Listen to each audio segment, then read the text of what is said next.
Bonjour les amis, je sais, vous allez m'engueuler, vous allez dire qu'aujourd'hui je parle de squat, que squat c'est pas un mot français, comme hier j'ai parlé de homejacking et que c'était pas un mot français, je sais, mais j'utilise des expressions que tout le monde comprend. Si je vous parle d'occupation illégale d'un lieu privé par des gens qui n'ont rien à y faire, c'est trop long, faut reconnaître que squat ça parle. Alors je me rappelle, il y a quelques années, je discutais avec un russe, un copain russe, et je lui expliquais l'histoire des squats en France. Et il me disait, les yeux, enfin éberlués, il me disait, mais en Russie, c'est juste pas possible. Déjà, la conception que quelqu'un occupe un lieu qui ne lui appartient pas ne ressemble pas à la Russie. Mais en admettant que ça arrive, il y a deux solutions. Je pense que la meilleure pour le squatteur, c'est que ça soit les flics qui le sortent, parce que si les flics le sortent, il va prendre deux trois marrons, mais ça va s'arrêter là. Si c'est les proprios qui le sortent et que les mecs ils font une descente à plusieurs, le mec on va le retrouver à l'hôpital dans le meilleur des cas. Et ça paraît un réflexe plutôt de bon sens. Alors moi je vous cache pas que la première fois que j'ai vu un squat, je travaillais en région parisienne, je travaillais à côté de la Bourse, ça devait être dans les années 1990, il y avait un grand immeuble qui se construisait, et puis il y avait des centaines de gauchos qui avaient occupé l'immeuble pendant un mois à peu près. Les mecs ils faisaient de la musique, du boucan toute la nuit, c'était la fête, l'immeuble était tagué et tout, il se passait rien. Très franchement, à ma grande surprise, il se passait rien. Un petit peu comme après, ils ont squatté la place de la République, c'était nuit debout, bah pareil. Occupation illégale, il se passe rien. Et dernièrement, j'étais dans un endroit de vacances et j'ai rencontré le maire parce que j'ai remarqué qu'il y avait 200 caravanes de gens du voyage qui étaient sur un terrain et je remarquais que ça paraissait pas très légal. Donc j'ai discuté avec ce brave homme, le maire. Je lui ai dit que vous aviez pourtant tout prévu, vous avez creusé des rigoles pour les empêcher de passer, vous avez mis des gros cailloux. Il me dit, mon pauvre monsieur, mais ils sont équipés, ils m'ont tout viré. Mais j'ai dit, mais je croyais que Retailleau, il avait donné des consignes au préfet et que les préfets, ils devaient agir immédiatement pour virer les mecs. Il me dit, c'est ce qui s'est passé, monsieur. Bah, je dis, ils sont restés une semaine. Il me dit, c'est un record.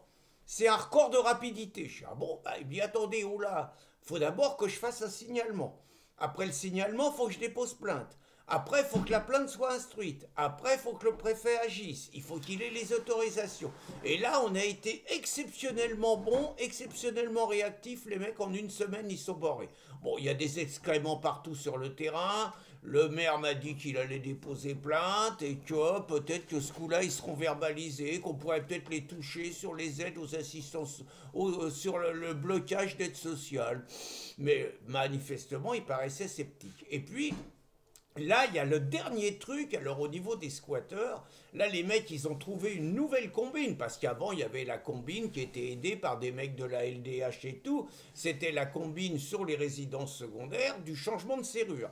Hein, en 48 heures, vous changiez la serrure, vous vous faisiez livrer une pizza, vous aviez la preuve que vous habitiez là, c'est bien connu, la propriété c'est le vol, donc finalement c'est pas à vous mais c'est à vous quand même, et puis vous partez dans des procédures, c'est pas possible, vous écoutez les députés bons à rien, ils vous disent ce coup-là on a réglé, sauf qu'il y a toujours rien de réglé, et régulièrement vous avez des pauvres personnes qui peuvent pas récupérer leurs biens, qui se retrouvent à la rue, qui retrouvent évidemment leur immeuble, tout leur appartement toujours détérioré, toujours vandalisé, avec des maires de partout, des tags antifascistes évidemment partout.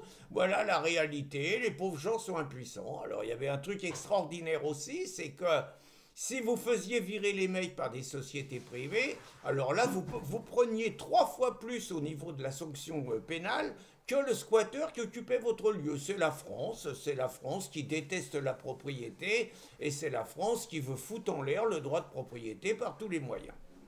Alors, je vous parlais des Airbnb, c'est la nouvelle combine maintenant, c'est vous avez des mecs qui louent un Airbnb pour 2 3 jours, mais les mecs se tirent pas. Et les mecs ne se tirant pas et changeant les serrures, il n'y a pas squat. Alors là, c'est encore mieux. Le propriétaire peut pas dire qu'il est squatté puisque les gens sont pas rentrés illégalement. Ils veulent pas partir, mais apparemment, au niveau de la loi, bah, il y aurait un quick, il y aurait une faiblesse dans la loi et donc on peut pas les virer. truc de cinglé, truc, l'État fait rien.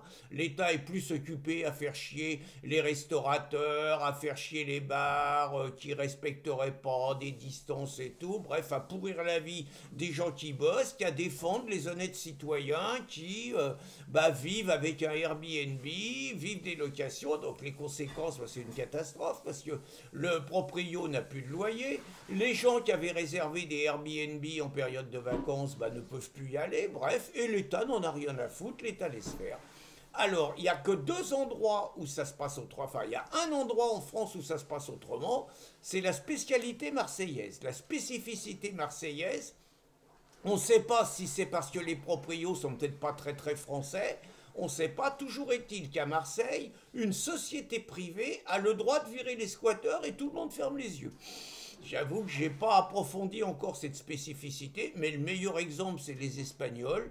Les Espagnols ont toute légalité. Un propriétaire appelle une société privée, je vous ai mis une image, la société privée, les mecs, il y a des épaules. Hein. Donc, les mecs, ils plaisantent pas, ils arrivent, qu'il y ait des gosses, qu'il n'y ait pas de gosses, ils ramassent les affaires, ils mettent deux, trois patates si les autres bougent, et puis les mecs sont virés. Voilà, c'est en Espagne, c'est l'Espagne des socialistes, et pourtant, il y a encore un certain bon sens, un respect de la propriété. On attend avec impatience le bon à rien, enfin celui-là ça sera pas un bon à rien, le député français qui va réussir à proposer enfin le droit à l'autodéfense des propriétaires, le droit d'utiliser tous les moyens pour récupérer son bien, y compris quand ces moyens ne se passent pas forcément avec un juge ou avec la police. Et on attend avec impatience ce député qui va faire une proposition de loi et on attend avec intérêt les élus de gauche qui vont monter au créneau pour s'y opposer.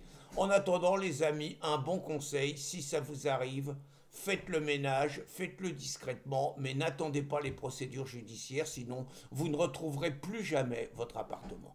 Bonne journée les amis!